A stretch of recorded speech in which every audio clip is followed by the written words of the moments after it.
It's the Central Division Showdown show brought to you by the good folks at Fairs Fans Sports Network, FFSN, at all of your social media handles. You're watching us on Facebook, YouTube, Twitch, even on X. Shout us out, give us a like. Make sure you follow the show to continue to get more of this type of content. I'm joined by my boy GQ representing the Chicago Bulls and everything Chicago. What's up, my boy? How you feeling? I'm good, man. I'm good. Just another weekend wasted watching the Bears. My boy, my family. We ain't need that laughing, Tate. We ain't need We disrespectful. Like I What did he say? I'm not Big G. Big G, go at y'all. I'm laughing at what he said. I mean, I'm just saying that you. I felt like you was laughing at us and not with us. It was cool if you was like with us, but you not with us. No, I bet that y'all win 10 games, make the playoffs. I'm about to lose a whole bill on y'all. And well, if y'all tie the Commanders, I'm good. Y'all still in the range of the Commanders.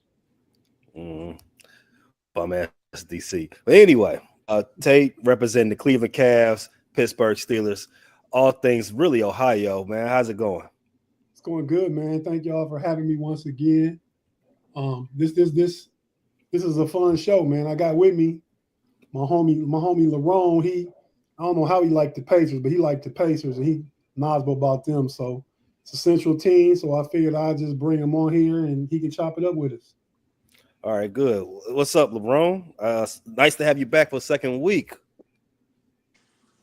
Thank you, man. I appreciate y'all having me too. It's like old school radio with the call-in interview. I like it.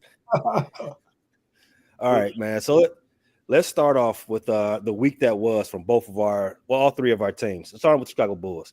So the Bulls went. They had a winning record this week, right, Q? Yeah, they started off the week. They beat the Pistons.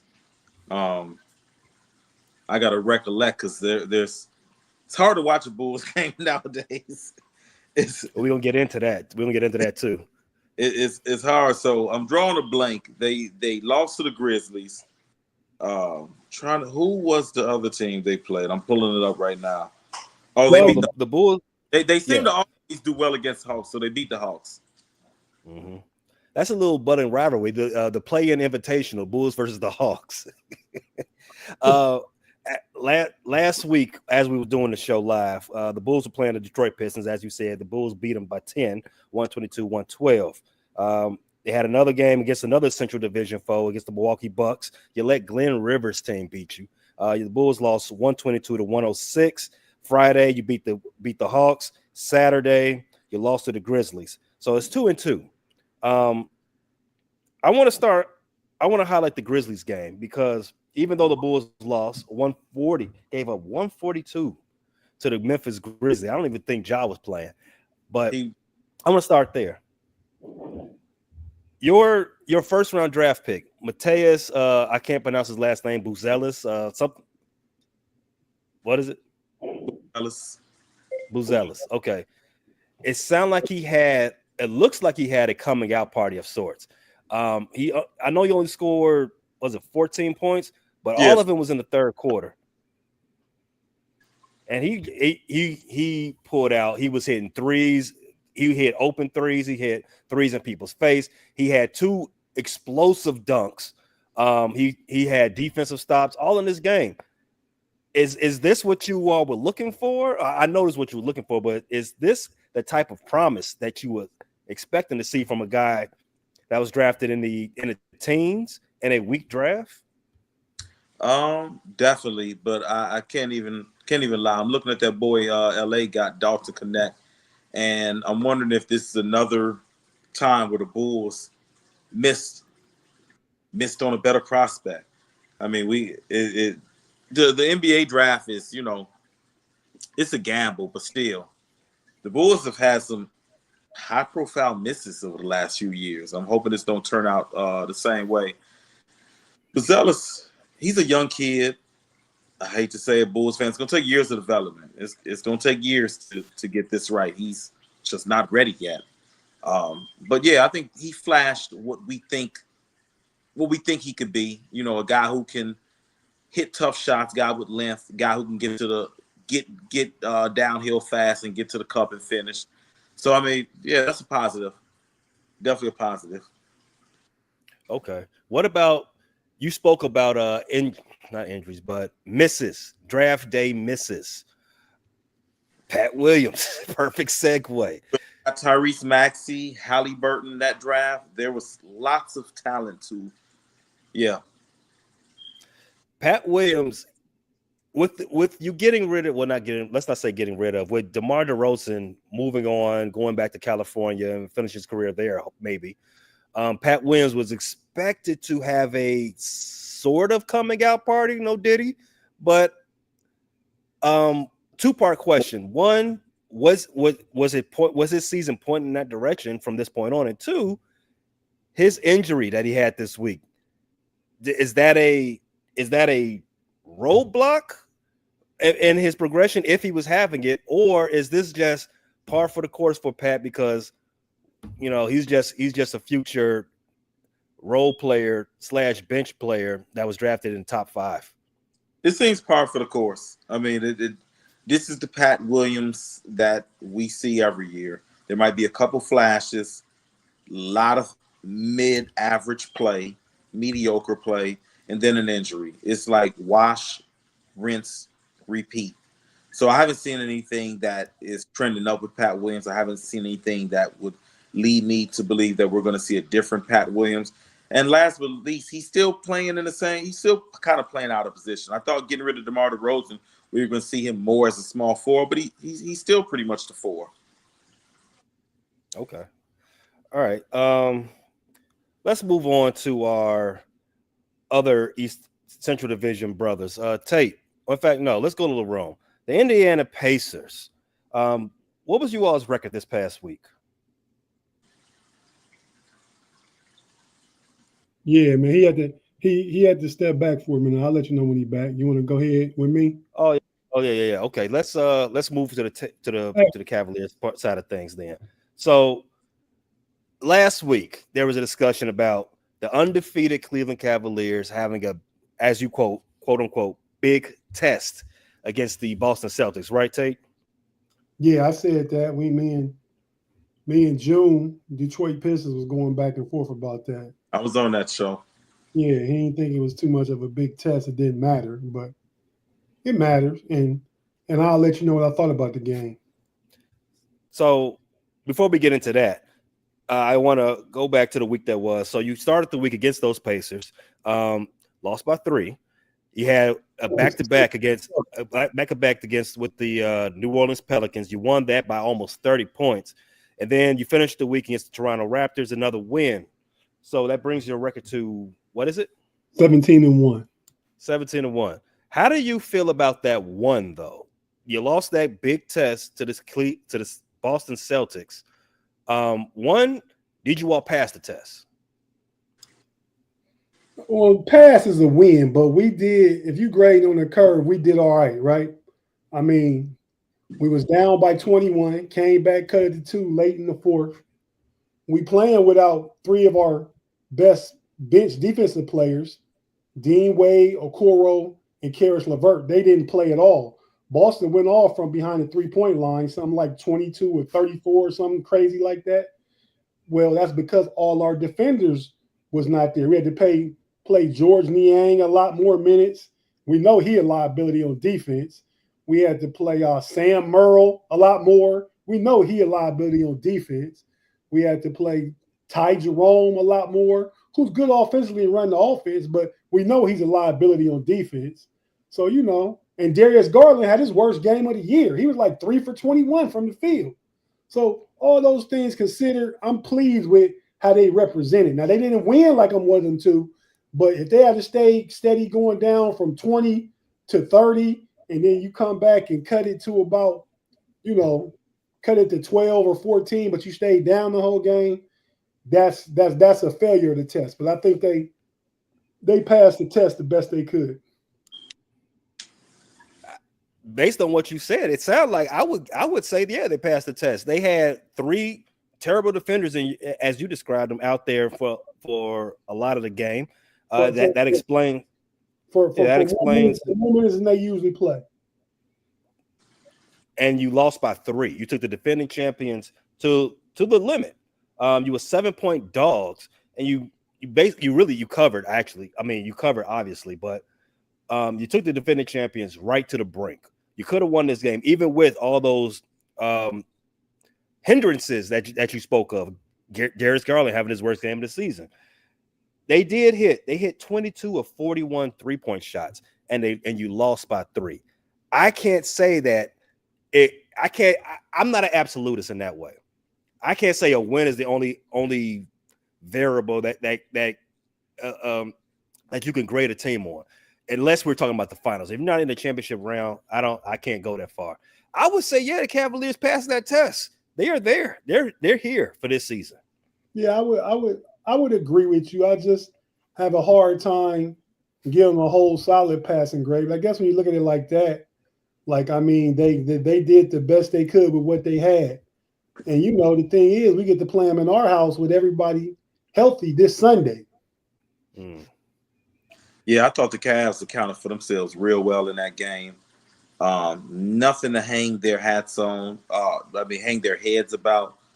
Yeah, they came out and they fought, and I think they proved that they belong on the same court with the Celtics, the defending champions. So I know I know moral defeats aren't something that fans want to hear about, especially from the team that put you out of the playoffs. But the Cavs accounted for themselves real well. They proved they can hang with the Celtics to me. A great philosopher once said, moral victories are from minor league coaches. Maybe you've heard of this guy, Sean Carter. He said a few things in his day. Tate, before we segue over to maybe our Pacer guy, we'll talk about the Greater Central Division in a second. I wanted to ask you, do you know how many teams in NBA history have started 15-0? Yeah. 4, including the 24-0 Golden State Warriors. So, that's right. 4, including the Cleveland Cavaliers from this season. Didn't the Rockets do it as well? They did. Yeah, the Rockets did it in '94.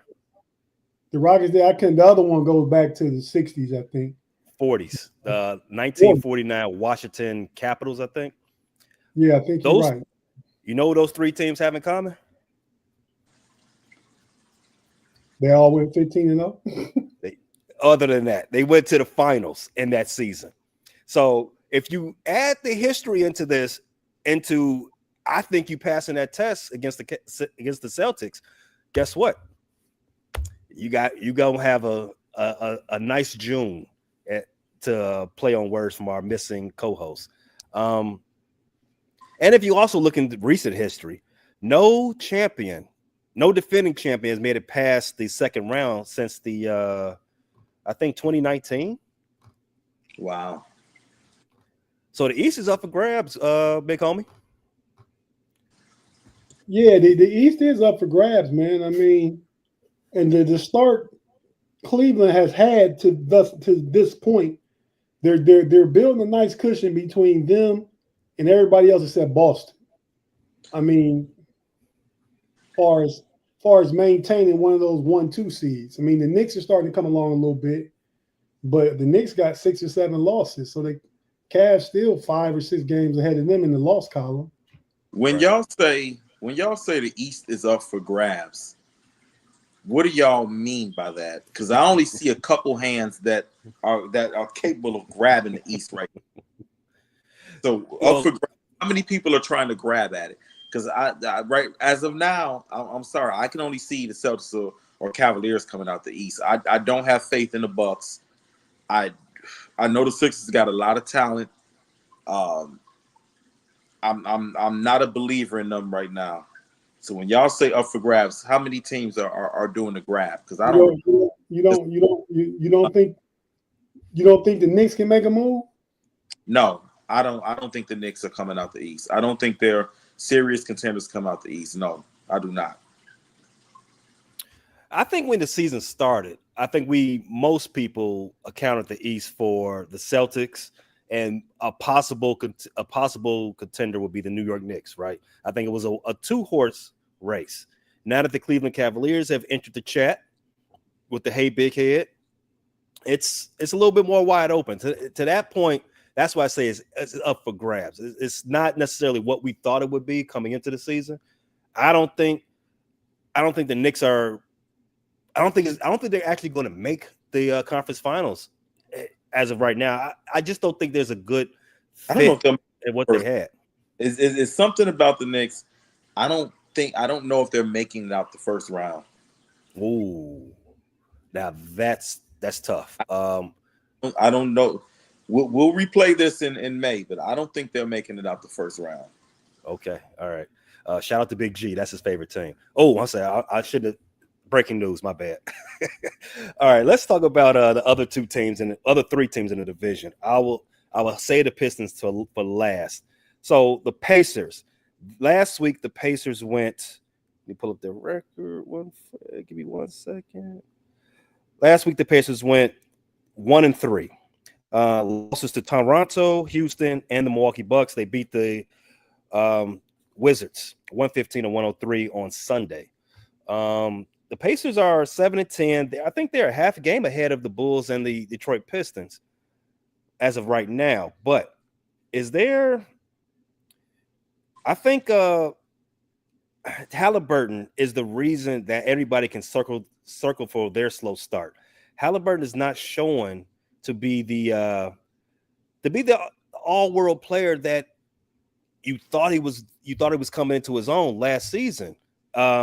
Some people think he's still hurt from that hamstring injury he came back to early from last season. I don't know if I want to go that far. I would just say I think he was given too much too early. What's your thoughts on that? I think it could be a little bit of column A and a little bit of column B. I think both things can be true. I think he was anointed too early, and I think the injuries have kind of, when you start getting these little nagging injuries that you constantly got to rehab from, it takes a little bit out of you. These little ankle injuries, hamstring injuries, scar tissue build up. And when you at the top, when you're an elite athlete against the best of the best, being slowed down by just a little bit, can affect you a lot. So I think it's a little bit of column B. Yeah. Tay, you got a thought on that? Yeah, man. I just flat out think Halliburton's overrated. I think he's a a good player.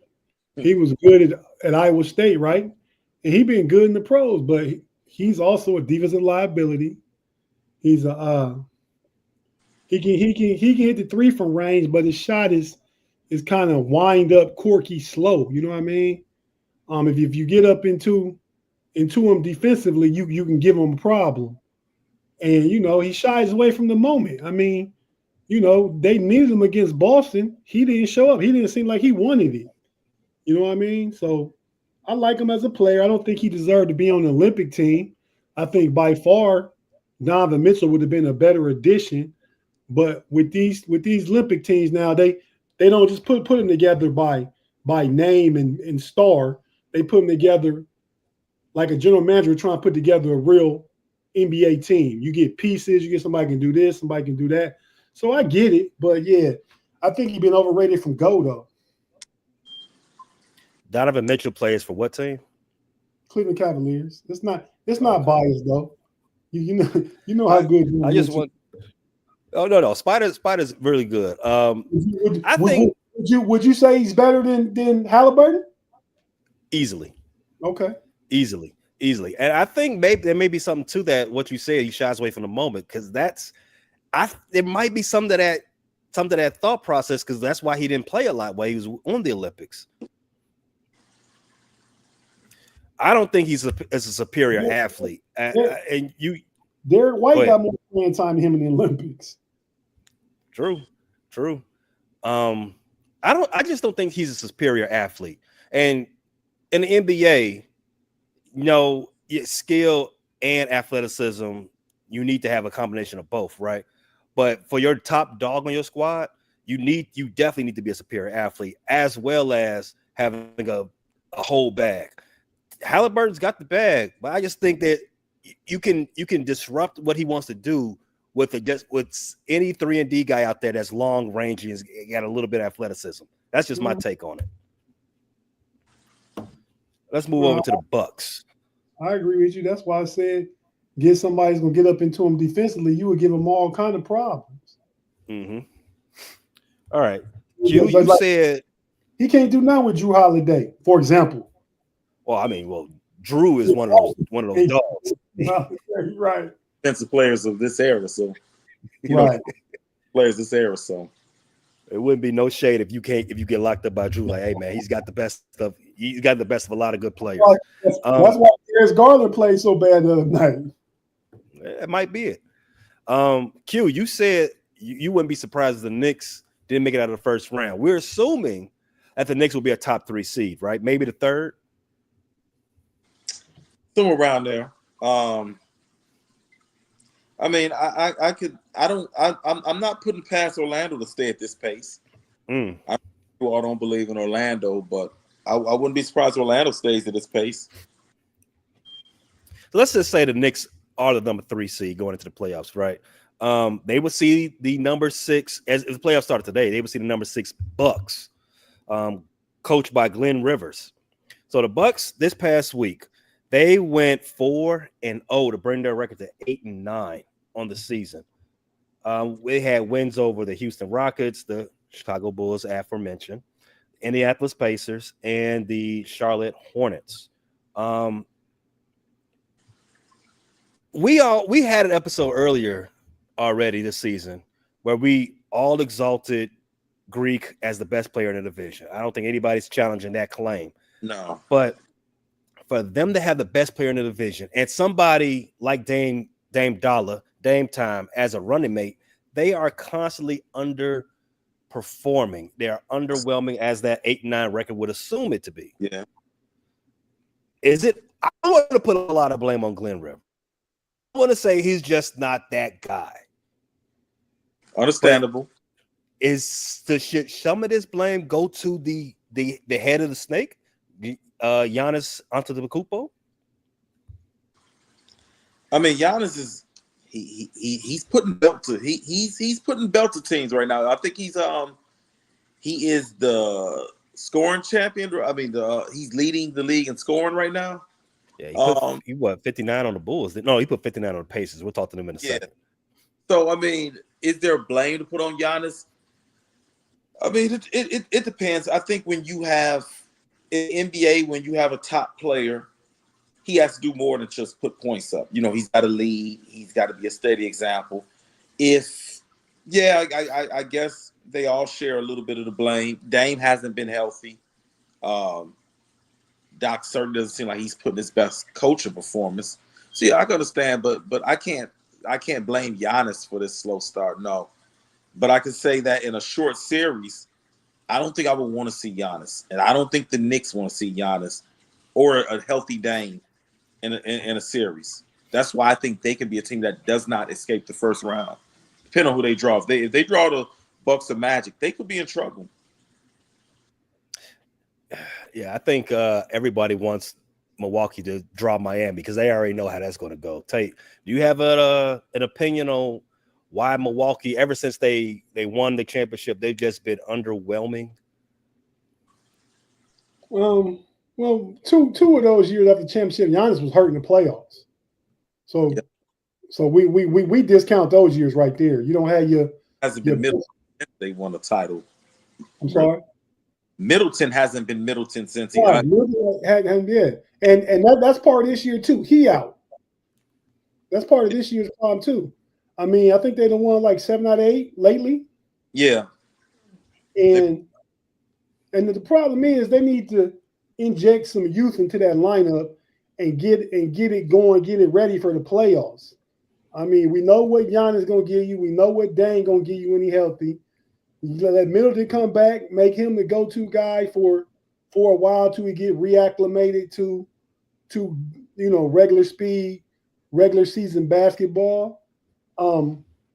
Brooke Lopez is a liability. Not defensively, slow of foot. Now he protects the rim, but Yeah. you can if you play Giannis at the 5 with your boy that played for Chicago, Bobby Portis Yeah. at the Punch 4, Bob. yeah, with Drew Dane and find somebody else to run the 3. Well, if Middleton come back, that's a formidable lineup. Yeah. And I personally think they on a even with Glenn being the coach, and Glenn is one of you Chicago fellas, right? Even with Glenn being the coach, Do they we claim going Maywood? Maywood is. Do we claim Maywood? Out west people do. I don't. You know me. If it's west of Harlem and if it's south of 119th Street, no, it's not Chicago. okay. So RL Gardens ain't Chicago. No. The Gardens ain't Chicago. Oh, Wow. but what did you say? Do you claim who the first one you said? First name you said? Maywood. Who is Maywood? Maywood is Illinois. really from. Oh, it's a suburb of Chicago. It's a suburb, but it's very Chicago-like for all of the good and bad, mostly the bad. But Maywood is the hood. Maywood is Chicago. You walk right down Madison and you in the city. Okay, Yeah, that's true. Maywood got. You wouldn't know. You wouldn't know you left Chicago. You in Slaywood. It has all the Chicago gangs. right. Right. Okay. That's me and Pay's definition of Chicago changes. To me, if you still have the Chicago gangs and they own count, then you Chicago. That's how I feel. Yeah, I would look at it like that too. I go by gangs. All right. Hey, but Pay, I'm hope you got a receipt book by you close because I'm about to give you a big G burner, man. All right, man. I'm writing it down. Milwaukee won't finish lower than 3rd in the Eastern Conference playoff season. Yikes! All right, somebody New York messing up. The Magic they gonna, but the Magic gonna be good when Banchero get back though. Franz Wagner is a player. Yeah, he balled the other day too. Shout out B Dirt.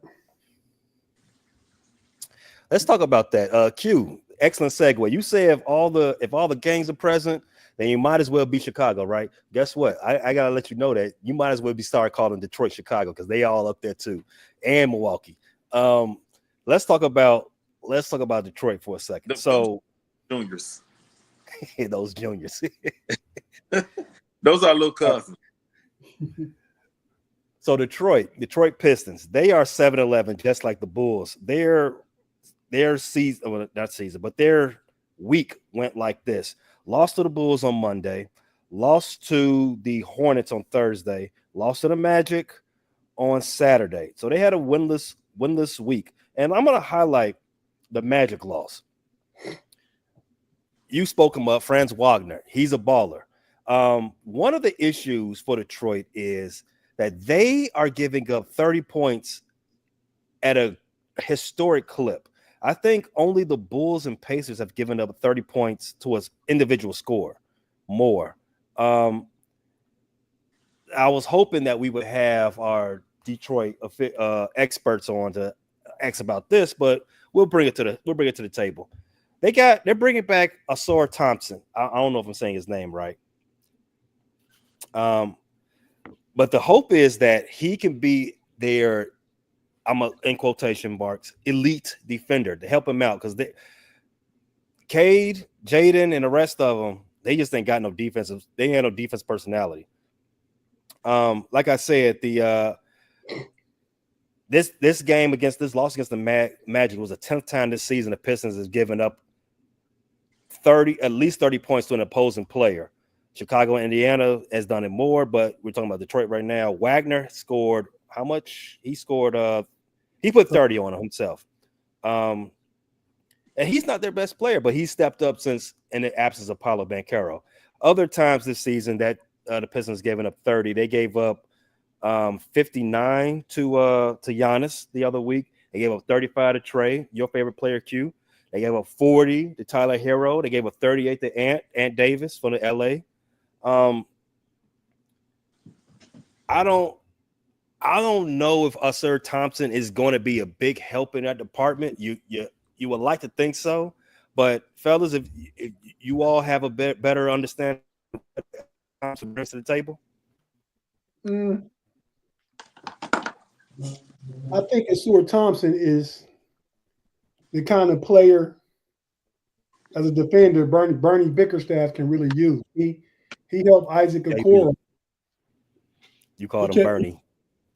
Oh yeah, JB. He called him his dad name. Showing your age. You called him Bernie. But, yeah, because it's a lot of young cats probably don't know who Bernie is. Watching basketball since the late 80s. But JB is a defensive-minded coach. So I'm surprised they're not playing better defense than that. Asur Thompson is kind of made in the mold of Isaac Okoro. He's a little bit bigger. But with your boy Jaden Duran, the big man, I like him as a rim protector. And Cade and Ivy should be able to play defense. They long, they athletic. I mean, like you said, they don't have a defensive DNA. They need to develop that if they want to be good. I mean, that identity, that mindset just is who the Pistons have been. You know what I mean? That's like you think about Detroit basketball, you think about gritty, grimy, going to get it. You think about them good Piston teams in the late 80s and early 90s. You think about Rasheed Wallace and Ben Wallace and Chauncey Billups. Come on, man. Get to your identity. Sometimes a team need to take on the identity of their city, man. You know what I mean? Like in football, that happens a lot, right? I mean, football teams typically take on the identity of their city. I mean, I'm speaking from the Steelers and the Ravens, as bad as the Browns are. You know, it's a lot of teams that's how they play. But yeah, Detroit just need to get to a place where they accept that mindset and roll with it. They'll be a lot better for it. That is something that they do in sports as a no matter the sport or the league. That is something that they do. It's marketing, as you know, Tate. It's what you do. Chicago, if you have I don't want to use the G word. I don't want to piss off Detroit guys, but Chicago, if you have a defensive led team and a tough team, that city was probably going to identify you with you as a little bit. Same thing for Cleveland. Same thing for all these teams in the Midwest and the Rust Belt. That's just it's how we get out, right? If you have a team that is a little flashy, likes a little is always in the camera, your city might identify with you if the Lakers, the Dallas Cowboys, things of that nature. Same thing in New York. I think about play style, like you remember the Rams, they was in St. Louis then, but the greatest show on turf. You know, they was up and down, they was fast break, they was scoring, all that stuff. That was their identity. True. That doesn't really fit the city, but they won a Super Bowl out of it. So I take from LA. They went to St. Louis. Now they back in LA. Matt Stafford throwing the Cooper Cut and Puka Nacua. Louis team. They were just an LA team that was hanging out in St. Louis. Right. I get that. All right. So that's our wrap around for the week that was in the Central Division. Let's take a break real fast. We'll come back and talk about some things out there in the future. If you're watching live, stay put. We'll be right back. If you listen on audio, check out our advertisers. They're our friends. You become friends with them as well. We'll be right back after this.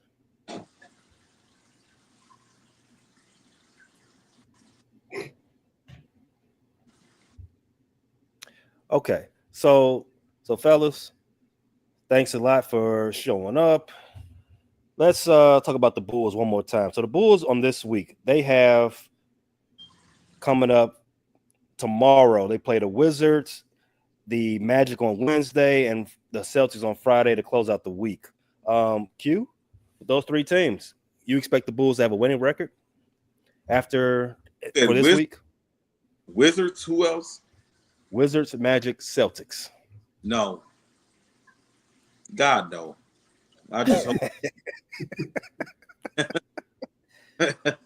I'm just hoping that they can win one of those games, particularly the Wizards. The Magic are a tough draw for the Bulls. They've got length, they've got youth, they got athleticism. They can get up and down the court. They can protect the rim. Magic is just a bad matchup. They've been a bad matchup for the Bulls the last couple of years. The Bulls actually play the Celtics tough, but that a healthy Brown Tatum shouldn't be losing to the Bulls. Not this Bulls out. I got a little bit of unpopular opinion. You glitched. Hey, you glitched on us. I think the Magic. I think that's a bad draw for the Bulls. The Bulls don't play any defense, and the Magic are really good defensively. Yeah. So I think that's a drop for them. I think the Celtics is a toss up. Well, the Bulls, the Celtics the last few years they have. There's no DeRozan though, so I don't know how that affects their matchup with the Celtics because they can slow the game down and DeRozan can hit those tough shots, those ISO shots. So I don't know what this Bulls team will look like against the Celtics though. The thing the Bulls have done well this season, they've played. I think they have the best pace out of all the league. They're getting up a lot of 3-point shots. That's exactly how the Pacers like to play too. So it depends. The shots. If the shots fall for you, if the shots like you that year, that game, and and the Celtics don't have the same type of luck, you can come away and sneak that one. I'm sorry, Lamar's letting this MVP slip through his hands right now. It's all right. It's still early. Still early. All right, let's go to game's going though. Let's go to Cleveland real quick. So Cleveland on their schedule this week, you've got Atlanta, Boston. You got to play doubleheader with Atlanta. Home and home, Wednesday and Friday. And then Sunday. So I'm assuming one of those games is a in-season tournament game. Yeah. All right. How is this? Okay. How's the Cavaliers doing well, you only lost one game. So I'm assuming you're undefeated at this point in the in-season tournament. I think we only played 2 games. We beat the Celtics. Was it the Pacers? In our pool. Anyway, we won one, we lost one. We lost to the Celtics, but I think we play. I don't know if the one Sunday against them is going to be a in-season tournament game, but I got us going 3-0 the rest of the week. Okay, I can see that. All right, to be 20-1 going into next week. You probably shouldn't drop any of those games to the Atlanta Hawks. The Atlanta Hawks are in disarray. They're constantly in disarray. They haven't been trustworthy since Buki Blaylock was on the squad. Ooh, that Joker doing a grip of time. Yeah, Mookie, huh? I mean, yeah. That's how long it's been. The Joker probably been down for about 6-7 years already. And that was probably like 10, 15 years retirement. Yeah, you ain't lying. Shout out to Mookie. So I'm not sure about the Bulls. Have they? I know they beat. I forget who it was. I think they. I forget who the Bulls beat by. No, it wasn't Memphis. It was. Correct my memory, Q. The Bulls have. They beat the Hawks. They beat the Hawks by 14 points to get to be able to advance in their stage, right, in the in-season tournament. Yeah. So that's another thing I like about the in-season tournament. That you have to pour it on, and the Bulls they definitely gave the Hawks a little drizzle. No Diddy. So I have no doubt in my mind that Cleveland can do. Q, you mentioned earlier that it's hard to watch Bulls games nowadays. Why is that for those who are unaware? So Comcast Sports Channel is no longer available. I guess it's defunct, extinct. It's not part of the cable package anymore. And they have they had Bulls games. So blindsided before the season starts.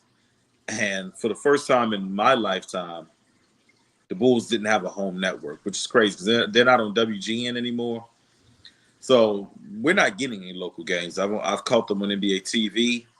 But NBA TV, I believe when it's local, they don't televise it, right? Well, they won't televise in the local market, no. If Right. it's not sold out. So yeah, it's been hard to watch Bulls games. This is the I've watched the Bulls in years, and I'm not particularly mad about it. I'm just saying at least I've watched the Bulls in years. So Jerry Reinsdorf, the owner of the Chicago Bulls, the owner of the Chicago White Sox, and the owner of the Chicago Blackhawks, Rocky, I'm blanking on his last name. They made a business deal. Works. Rocky Rorts. I'm sorry. Works. They created Chicago Sports Network, CHGO, and ended their partnership with NBC Sports Network in Chicago, which is I'll come back to that in a second. This is curious. So they created a new network, and they're trying to sell their network to cable providers, DirecTV, Comcast, as you said, Q, Hulu, YouTube TV, and the rest. Only DirecTV is buying it right now. Everybody else says, "No, we want that product." You either asking for too much money, or we just don't want it right now. It's too much money, right? Because they definitely want programming to put on their airwaves. So I found that to be terrible business strategy from Reinsdorf and Rocky's perspective. Like, in this day and age, why are you making a new cable channel? People are getting rid of cable. That makes no sense. So I think it was 2 weeks ago. Yeah. Jerry's, I don't have an MBA in business. Jerry's a respected lawyer. He probably knows a lot more about business. He probably forgot a lot more about business than I have, but it just didn't make any sense to me. 2 weeks ago, it was announced that CHGO is now available directly to the consumer. You can pay per month to watch the Bulls. Q, how much are they charging you to watch the Bulls? I'm not paying to watch the Bulls. They're not charging me anything. And I will not. But how much are they offering you to watch the Bulls?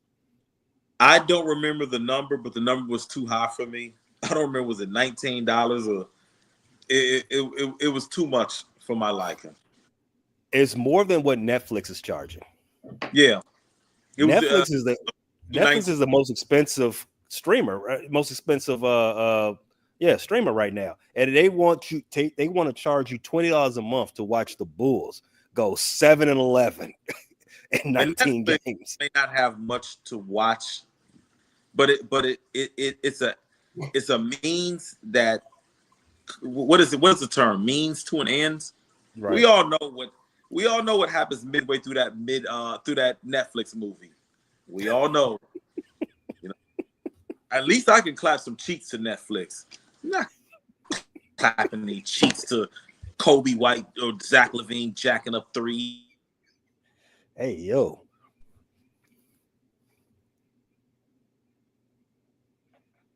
So the problem, another issue that I saw when they ended their partnership with NBC Sports. NBC Sports is owned by Comcast. So if you largest cable provider in Chicago is Xfinity, which is also owned by Comcast. You have a guaranteed revenue stream for your TV product if you stay with Comcast. I don't know why they decided to even go on this venture and not be a direct-to-consumer from the outset. If he's going to do it, do it. But that's just more bad business from Jerry Reinsdorf and the rest of them. That's why their team is always mired in the muck, as we say. All right, Tate. Larger, as we get close to the end of this, larger stories in the NBA. We've talked about, well, you hinted on it. Or was it Q? We hinted on the Philadelphia 76ers. They're the worst team in the NBA right now. I think they're 2-12. They're having their locker room meetings get let out to the public. Joel Embiid was suspended 2 games for pushing a reporter. That whole locker room, it just they've got way too much.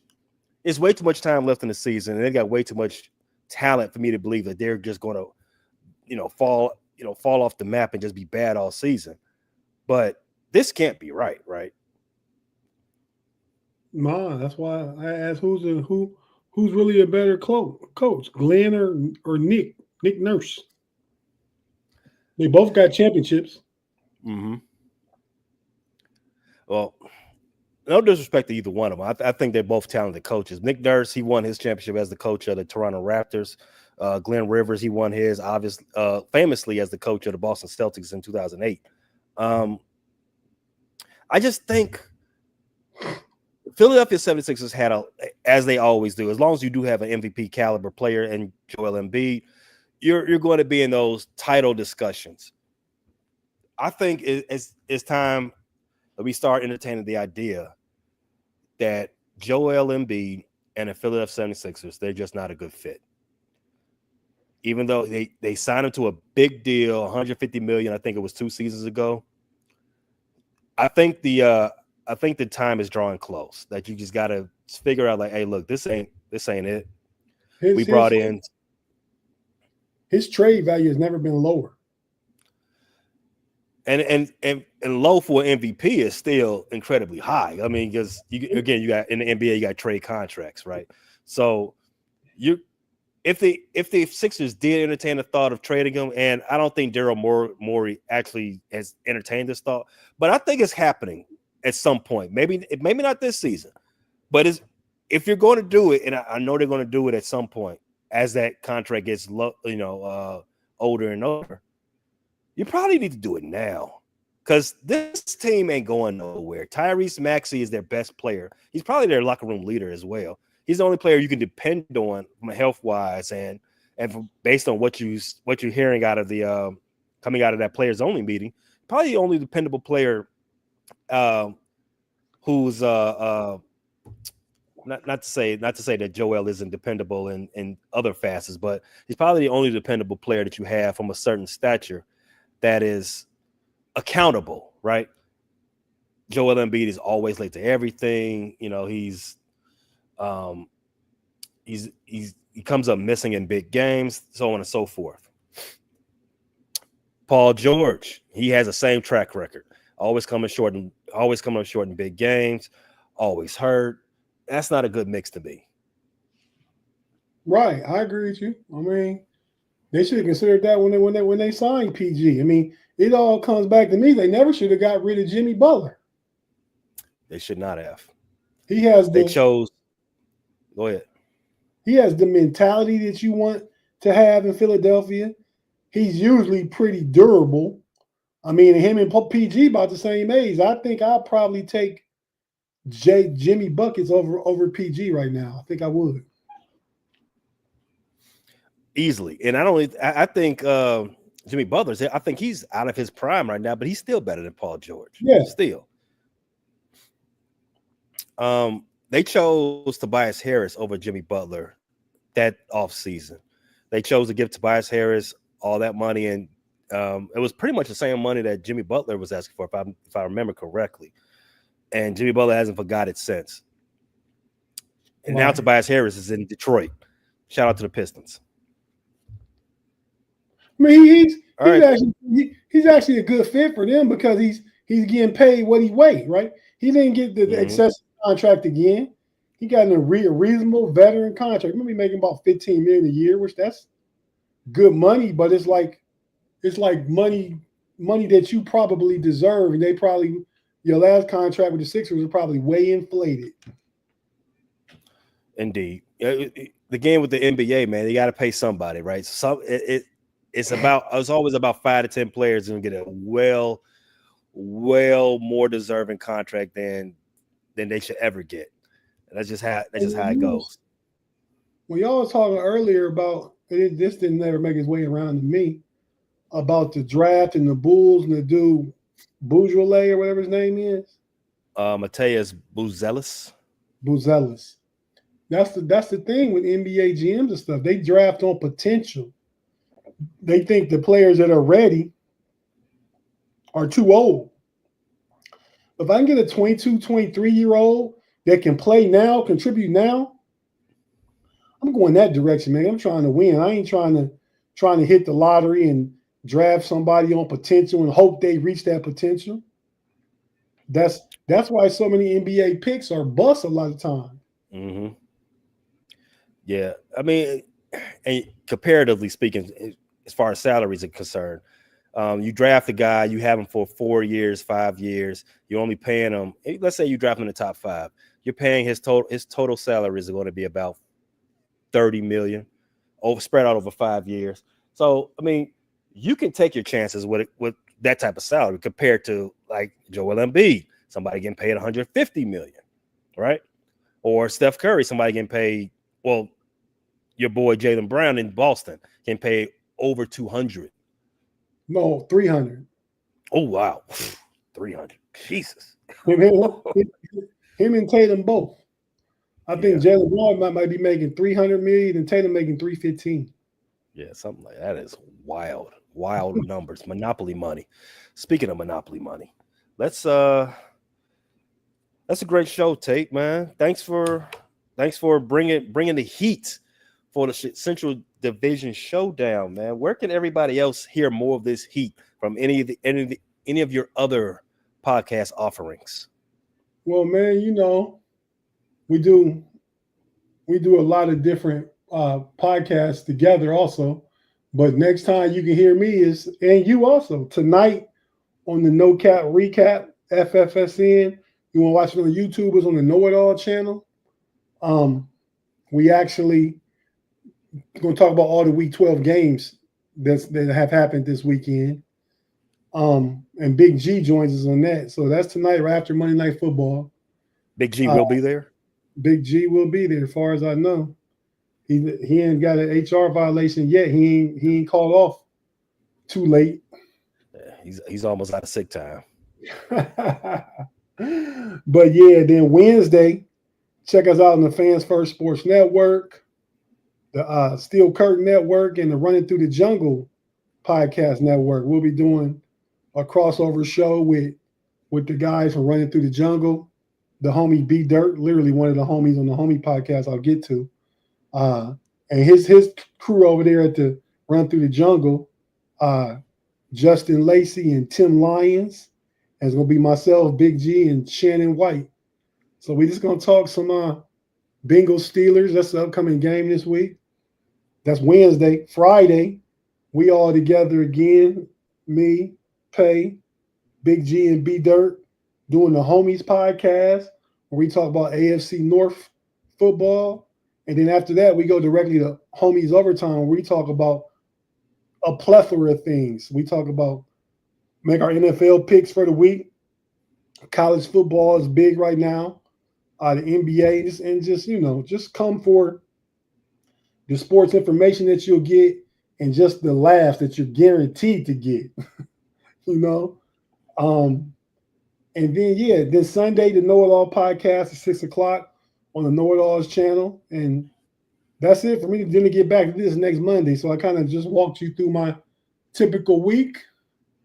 And we looking forward to just, keeping the content going along. And I'll see you on here on the Central Showdown next Monday. Yes, sir. Yeah, should be 20-1 by then.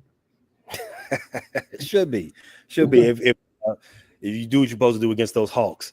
Like I said, you'll see me as well on some a whole bunch of different offers across the Fans First Sports Network universe. The homies on Friday. You got me as well with the Frustrated Chicago Sports Fan channel. Me and my boy from Running Through the Jungle, B Dirt. We do another football gambling show, Pay Dirt, on Wednesdays. And also on Mondays, we have this show, Central Division Showdown, and the No Cap NFL Recap right after Monday Football is completes. But, you all know where to get that. If you're looking at the scroll underneath, you can subscribe to all these shows anywhere you get your podcasts. That's on Apple Podcasts, Amazon Music, Spotify, iHeartRadio, Pandora, and all as well. The handle for the YouTube show is right there on the scroll as well. Frustrated Chicago Sports Fans. Check us out. Tate, any last words? Nah, man. Great show. Thanks for having me. And peace. Right. Peace, everybody. Enjoy the football. We'll be back at you momentarily. Thanks for listening to this latest edition from the Frustrated Chicago Sports Fan channel. Whether you listen to this on Apple Podcasts or Spotify or watching on YouTube, make sure you like, subscribe, share with a friend, and hit the notification bell so you never miss a drop. And all my homies from Chicago, we say three things: bear down, go Cubs go, and sell the team, Jerry.